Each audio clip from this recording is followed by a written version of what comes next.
cả nước vượt 31.000 ca COVID-19 trong ngày. Ngày 15 tháng 2, Bộ Y tế cho biết ca mắc mới COVID-19 tăng 2.384 ca so với ngày hôm qua, nâng tổng số 31.814 F0 ghi nhận trong ngày tại 62 tỉnh thành.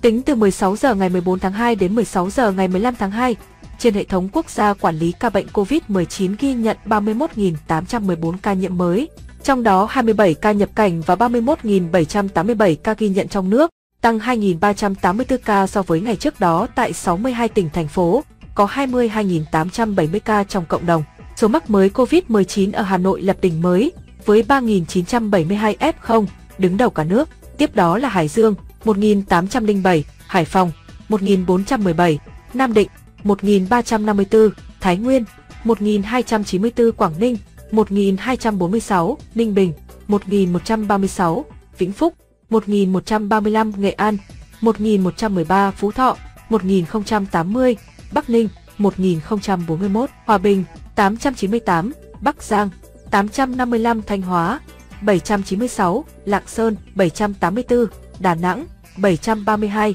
Bình Định 710, Lào Cai 661, Sơn La 599, Hưng Yên 596, Thái Bình 596, Quảng Nam 571, Bà Rịa, Vũng Tàu 494, Yên Bái 453, Gia Lai 437, Quảng Bình 435, Hà Tĩnh 426, Khánh Hòa 395, Tuyên Quang 373, Đà Lạt 372, Lâm Đồng 362, Quảng Trị 349, Thành phố Hồ Chí Minh 341, Cao Bằng 245, Thừa Thiên Huế 244, Phú Yên 243, Hà Nam 226, Bình Phước 219, Đắk Nông 210, Kon Tum 163, Cà Mau 156, Điện Biên 155, Quảng Ngãi 154, Lai Châu 135, Hà Giang 127, Bắc Cạn 92, Bình Thuận 81, Tây Ninh 66, Bình Dương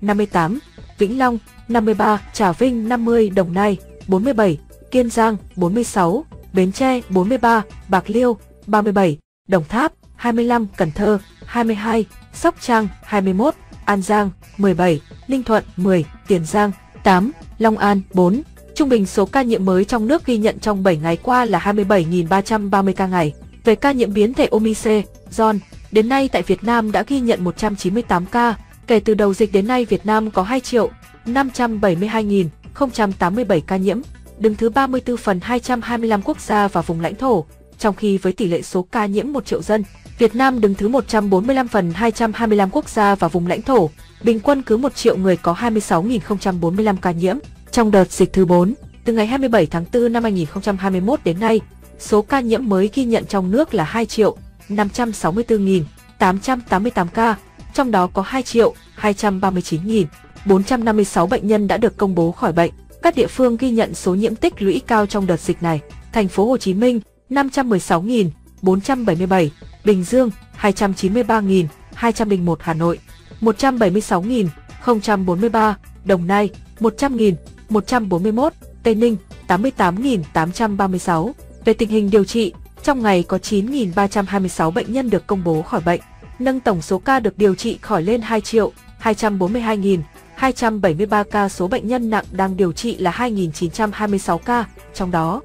thở oxy qua mặt nạ 2.222 ca, thở oxy dòng cao HFNC 305 ca, thở máy không xâm lấn 94 ca, thở máy xâm lấn 289 ca, ECMO 16 ca. Về số bệnh nhân tử vong, từ 17 giờ 30 phút ngày 14 tháng 2 đến 17 giờ 30 phút ngày 15 tháng 2 ghi nhận 85 ca tử vong, trong đó tại Hà Nội 11, Khánh Hòa 9 ca trong 2 ngày, Thành phố Hồ Chí Minh 4, Quảng Ngãi 6 ca trong 2 ngày, Bình Định 5, Đà Nẵng 5, Kiên Giang 5, Quảng Nam 4, Bắc Ninh 3, Nam Định 3, Nghệ An 3, Tây Ninh 3, Vĩnh Long 3, Bà Rịa, Vũng Tàu 2, Bình Thuận 2, Đồng Tháp 2, Hà Nam 2, Lạng Sơn 2, Bạc Liêu 1, Cần Thơ 1, Cao Bằng 1, Đắk Nông 1, Hải Phòng 1, Long An 1, Ninh Bình 1, Phú Yên 1, Quảng Ninh 1, Thái Bình 1, Thái Nguyên 1. Trung bình số tử vong ghi nhận trong 7 ngày qua là 86 ca ngày.